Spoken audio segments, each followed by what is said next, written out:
one crimson something, and then wait, I'm trying to and then like I can't count. With one. That's really cool. I think we have 5 dragons. The monkey. We have a turtle. Yes. I love turtles. We had 5 bearded dragons, 2 chameleons, and then some crimson something. That's really I had cool. just gotten my new leatherback. Yeah. Beardy. And my uncle was down, so my uncle took her out. She was like the smallest and like easiest to hold. Yeah, no, she like crawled all the way up his arm. So his arm was like this on the table, and she was sitting on here. And I was doing my homework, and she jumped onto my homework page and like started like wouldn't let me do my homework. That's awesome. Like my uncle picked her up, and she jumped back on my page. That's awesome. Oh. All right, we're getting a little bit of work today, so I'm going to focus in. This is the start of a new unit. Like I said, it is a short one. It's compressed. There's not a ton to it, but it's good stuff. It's interesting stuff. It becomes really useful stuff. Now, the nice thing is we've already done some of this already. We're just going to formalize it. So this is stuff that you've all seen before. We're just going to kind of learn how to do it really specifically, if that makes sense. So here's the idea. If we look here, we're going to learn how lines intersect. Now, what's an intersection? How do we normally use that word? Sure, but just in day-to-day life, where do we use the term intersection? Tim, Like thoughts? What? Aha. When do we use the word intersection, like our actual day-to-day lives? Like driving. Yes, driving. An intersection is the place where 2 roads cross. Beautiful. Good answer. So where 2 roads cross, we call that an intersection. Where 2 lines cross, we call that an intersection. Intersection. Sometimes intercept, but the word we're going to use here is intersection. Now, how many times, if the roads are straight, how many times can they cross one? Just once. Does that make sense? 2 roads. Now, I come from St. Catharines, where the roads are crazy, where they just like change direction constantly. And we have all kinds of roads in St. Catharines that cross each other like 2-3 times. We have one road that actually intersects with itself. Now, they have tricked you by having it change its name at one point, but it's a continuous road, and it actually loops around and comes back over itself, which is ridiculous. Like the people who designed St. Catharines had an interesting relationship with geometry. There's just a lot of it there. And the roads are all at bizarre angles to one another. It is so confusing to find your way around. Yeah. Whereas like Welland is nice. Welland is pretty easy to find your way around from. Not very confusing. Niagara Falls, where I'm from originally, pretty straightforward. Like the roads tend to be straight and go the way you expect them to.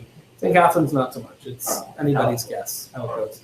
But with that in mind, I just want to talk about that today. How can we find the place where 2 lines meet? And today we're going to do the easiest way to do it, and often the most useful.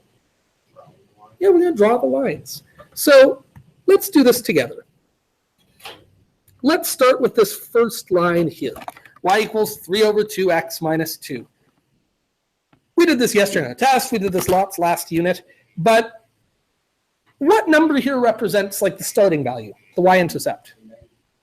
-2. So this -2 is the y-intercept. So let's go ahead and put that on the graph. And I'm going to put that what? Right here? No? Why not the? You're right, because that'd be the x-intercept. Where does it go? On the y-axis, because it's the y-intercept. Oh, I'm supposed to be using blue, aren't I?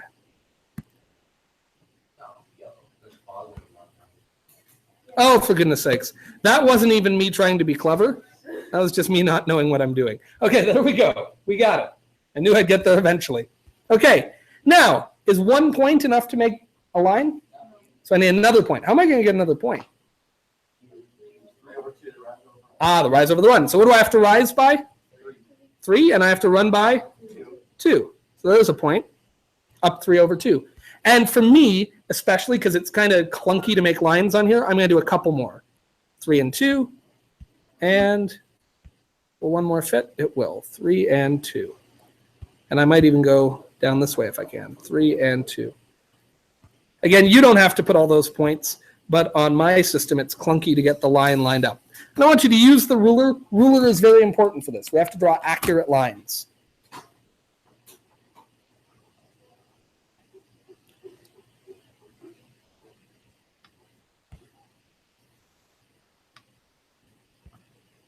Okay. So everyone should have a line that looks like that. Yes, sir.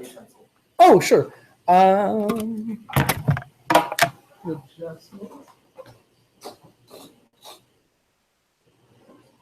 need you to put that line.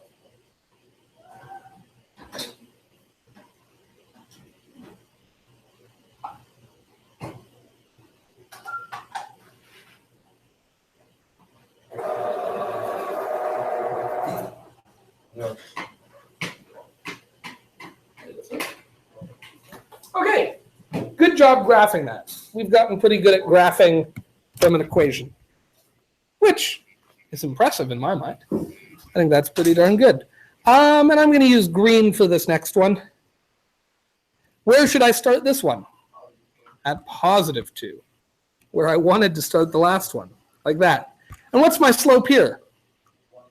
1 over 2. So where am I going to get my next point? Up 1 over 2. And do I want to go up 1 over this way or up 1 over this way for this line? Do I want the one on the left or the one on the right? Yeah, because this slope is positive. Very good. So there's my next point, and then I'd go up 1 over 2. Then I'd go up 1 over 2. Again, you don't have to draw all these. I am just going to make sure that I have points in line so I can make my line smoothly. Because again,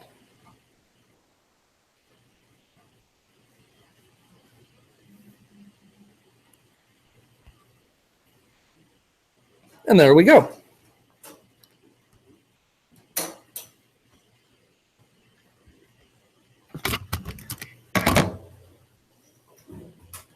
Now, what, of course, do we notice here? Yeah, the line intercepts the other line. Good. So, at a certain point, these two lines meet. And we call that the point of intersection.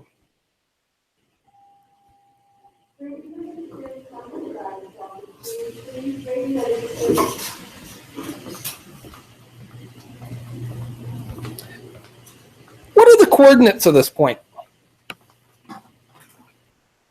What are the coordinates of this point? Very good. They are 4, 4.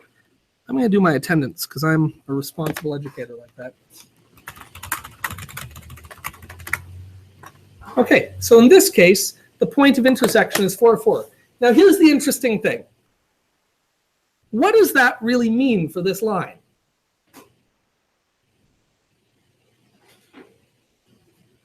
What's that mean for a line like this? The point of intersection. We found it. It's the point where the two lines meet.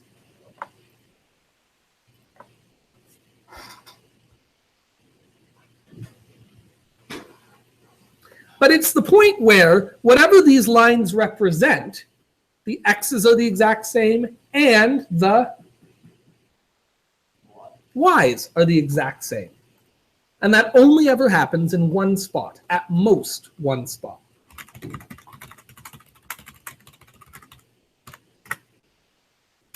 What's my password?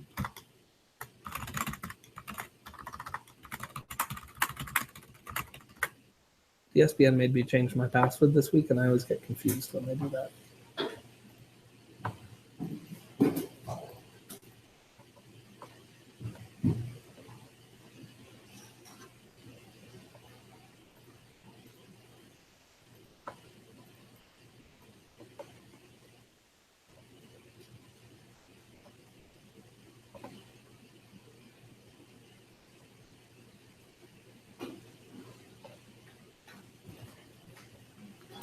Okay, so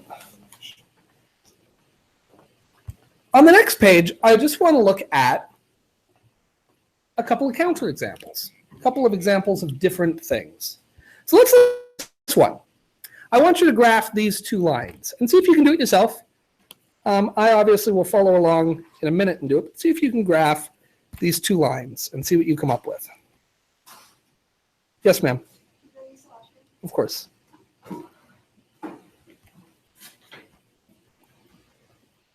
Do people say no to that question?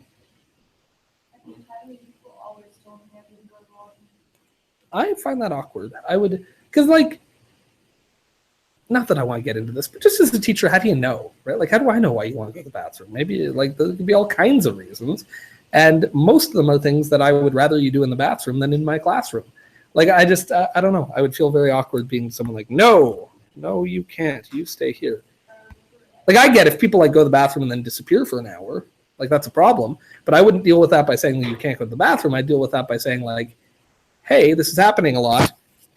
Like, I don't know, go talk to Mr. Maddock, and then he can deal with it. Wouldn't that be nice? Just not my problem. But anyway, enough of my rant.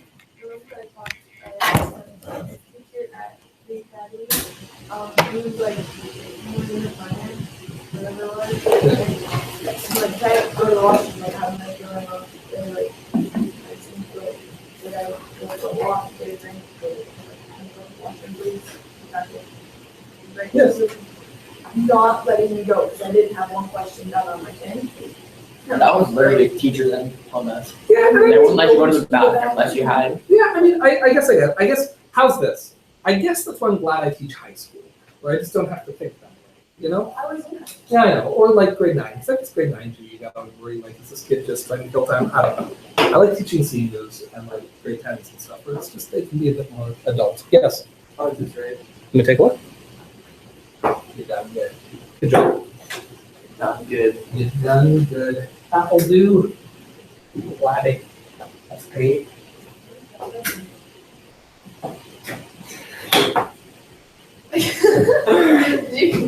No, I just liked his accent. She said she was stopped on her headphones. I don't know how to respond. I don't know how to respond to that. Like, I'm sorry that happened. He was holding me by my ankle, and then he was like going to put me over his shoulder, and then he hit my side. My side is like one of my most like ticklish Yeah. stuff. Like, don't touch me, or I'm going to like squirm. He hit my side, and I squirmed so much, like I twisted my ankle wrong, and he opened his hand, and I went through the neck onto my head. That sounds painful. Same. All right. You guys have done great with these. For this one here, where do I start? At -2. And how do I get my next point? Up 3 over 2. Up 3 over 2. I'm also going to, oh, I can't. So that'll do. Oh, what am I doing? Okay, well, that's okay.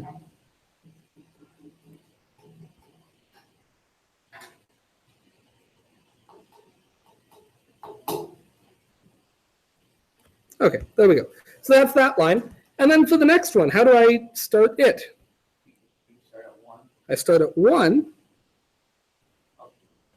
And I'm going to go up 3 over 2. And I could also go, of course, down 3 and over 2. And there we go. And, oh, well, that's unfortunate.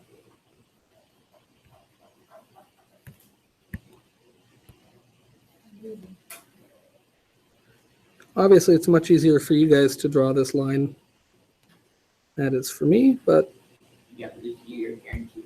I am guaranteed a straight line. It's true. Okay, so there we go. So here are my 2 lines. Now, did these meet? Will they ever meet? Like, say I zoomed this graph out, so it went to like 2 million and 2 million.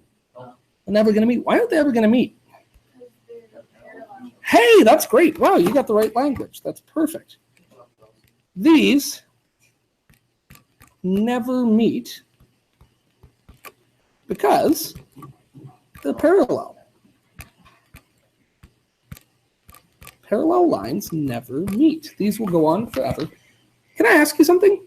Could we have known before we graphed them that they were parallel? Yeah. How? You're right. Yes, very good. They have the same slope.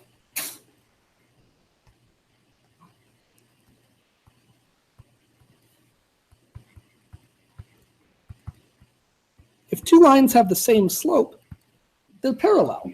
And if 2 lines are parallel, they're never going to meet. Except when they do. What's the one way I could make 2 parallel lines meet? How could I make these two lines meet? How would I have to move the one? Without changing the slope, what could I do? If I wanted to keep the slope the same, but I could change anything else, could I make these two lines meet? Change where the point starts. If they started at the same place, then they would meet. In fact, they wouldn't just meet once. If they started at the same place, they would meet in all of the points. And that's the last example I want to give here.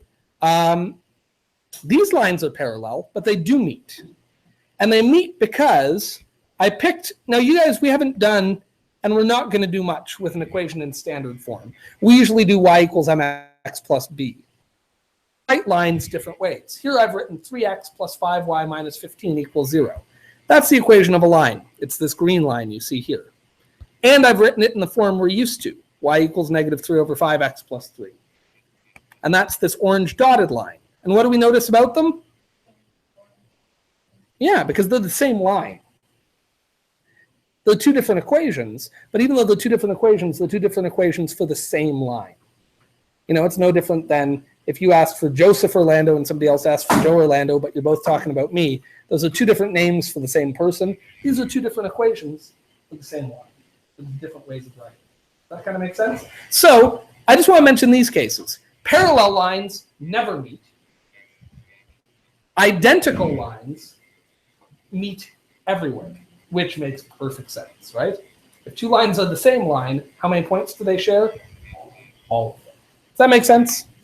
So those are just the two special cases that you kind of have to watch out for.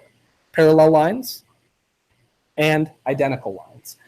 Identical lines is not going to come up in this class. I just wanted to mention it just for the sake of completion. Parallel lines will come up, you know? This could be an example. Think of it this way. I mean, these aren't good examples, but say I drew another one here. So say one company charges a $4 flat rate, and then 3 over 2, what's that, $1.50, and then $1.50 an hour to do something. And another place charges $1 flat fee, and then $1.50 an hour. They go at the same rate. I'm paying the same per hour. Which one's always going to be cheaper?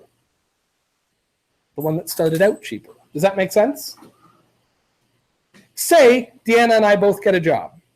We both get a job, and this job has like a salaried component. So we both get a salary, but Deanna's a lot better than I am, so they give her $40,000 a year and they give me $30,000. And then let's say we get bonuses for performance. Does that make sense? This is how my last job worked. I had a salary, it was about $40,000 a year. They paid me that, but then they also paid me a portion of the profits if I did a good job, which was nice. On the other hand, on months when I didn't meet my job requirements, which only happened to me once for a month, I didn't get my bonus, right? If I didn't hit my sales targets and if I didn't hit my labor cost targets, they didn't give me that money. But let's say we both have this. So let's say we're getting the same bonuses, but she's making $40,000 in salary, I'm making $30,000 in salary, and we have all the same bonuses because we're tied to the same performance. Who's always going to make more money? Every time, no matter what, right? If our rate of change is the same, the one that starts higher is going to end higher. They never meet. They never intersect. They never cross. On the other hand, if she makes $40,000 and I make $30,000, but I get bonuses and she doesn't, if I do a really good job, can I make more? If I do a really crappy job, can I make less? Yeah, those lines would intersect. Does that make sense? And that's the kind of thing we're going to talk about. By the way, it comes up. Like when again, these things sound stupid, but when I arranged my deal with that job, I was thinking of quitting. Because at the time I was making, I think, $45,000 a year at the restaurant I was working at. And I got just one bonus at the end of the year if I hit everything for like $5,000. So if I did my job and I'd gotten it every year, that was $50,000 a year. It's a good paying job. I was happy with that. I was making pretty good money. I was doing a second job on the side, so I was doing fine. I was happy. But I got another job where they were going to pay me $55,000 a year. That's $5,000 more. So simple math, right? Jump ship from the one, go to the other, make more money. So I was going to do that. But I really liked the company I worked for. I liked them. So I sat down and I said, well, what could I come up with as like an offer for them? So I said, hey, what if I made 1% of all the sales that I was responsible for? So like all the big groups I did, all of the dining rooms or the performance I did, if I made 1% of the sales on those, if I met these targets. And then I made a system like this. Does that make sense? I actually I did it with the equations, which you're going to learn to do next week. But I said, okay, if that happened, where would they be equal?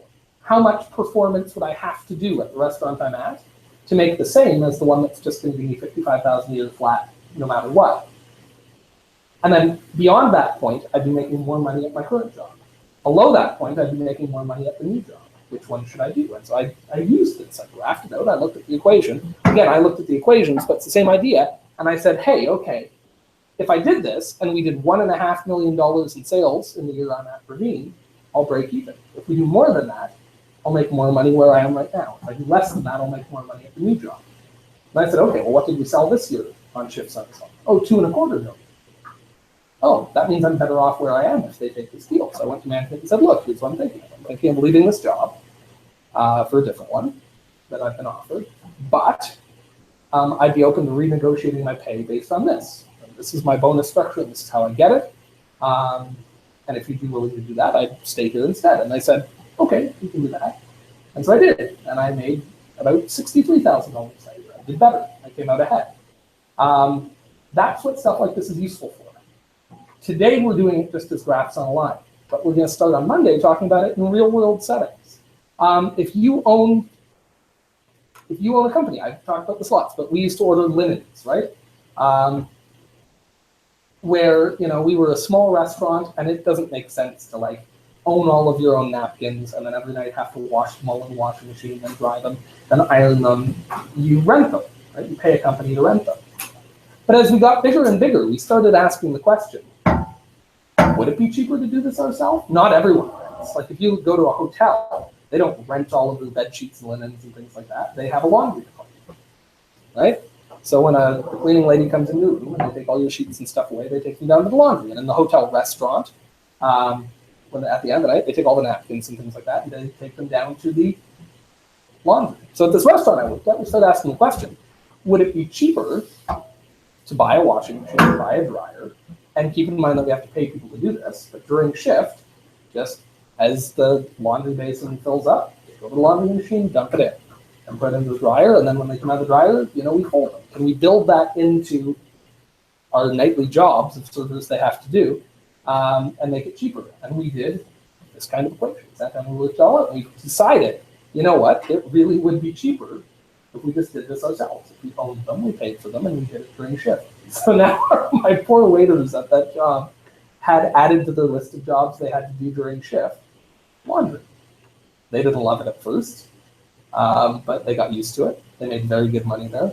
They got a lot more money there than I did. So I didn't really care that they didn't like it. But that was a decision we made. And we figured out at the end of the year, it saved that restaurant about $5,000. Well, that means my owner, Nick Lockeado, living in Toronto, that decision made him $5,000 more from owning this business than he would have otherwise. And the place didn't make, it's not like the place made him millions of dollars a year. Most years the place made him about $60,000. So think, making $65,000 instead of $60, I'll take that. That's good for me. And that was in the same year we had to buy all the napkins. The next year, when he maybe only had to buy a few to replace ones that were getting kind of ratty, he'll be even better. Right? I'd left the company. I don't know how it would go along, to be honest. But we know that even if he had to buy them all fresh every year, he'd come out ahead by about $5,000. That's a win. That was good for us. Does that make sense? That's what we use stuff like this for. So I want to try these 4 more examples. Do you want to do one with me? And then I'll send you on your way? Yeah. Okay, let's do that. Let's do one together. So here we have 2 more lines, and I intentionally gave you 2 like this because sometimes the slope doesn't look like rise over run. So here the slope is 3. If the slope's just 3, how do I graph that again? First of all, with this line, where am I starting? -1. Okay, so I go to -1. But now the slope is just 3. So I'm going to go up by 3, but I must also run. If it doesn't say what the run is, what must the run be? 1. Good. So if it's just 3 and it doesn't show us the denominator, it doesn't show us the bottom, then the bottom must be 1, because 3 divided by 1 doesn't change that number. So when we see this, that means run 3, or rise 3 rather,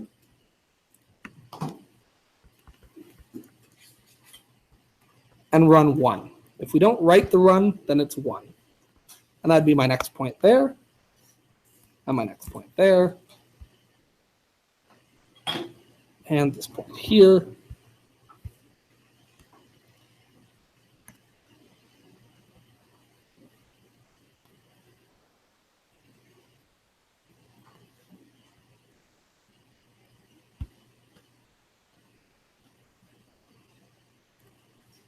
Good. What about the next line? Where should I start it?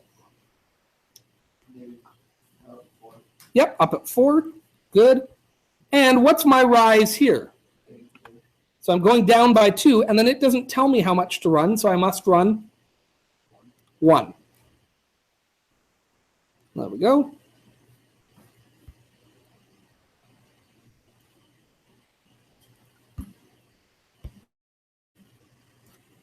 And once I have my points, again, I'm drawing all of them. You can just draw just 2 of them is more than enough.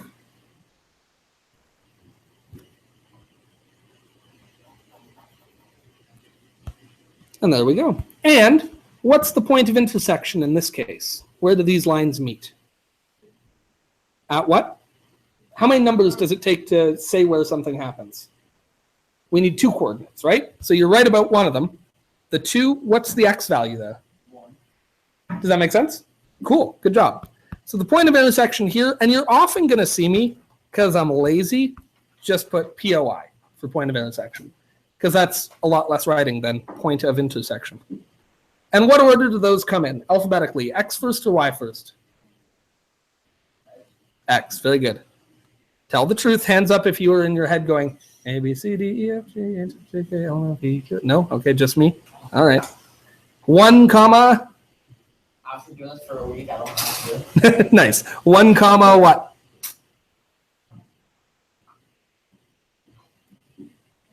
Yeah, nice and loud. Be bold. That's fine. All right. 1 comma 2. Good. I don't think the alphabet, and I couldn't remember it. Like, Oh, I still have to sometimes.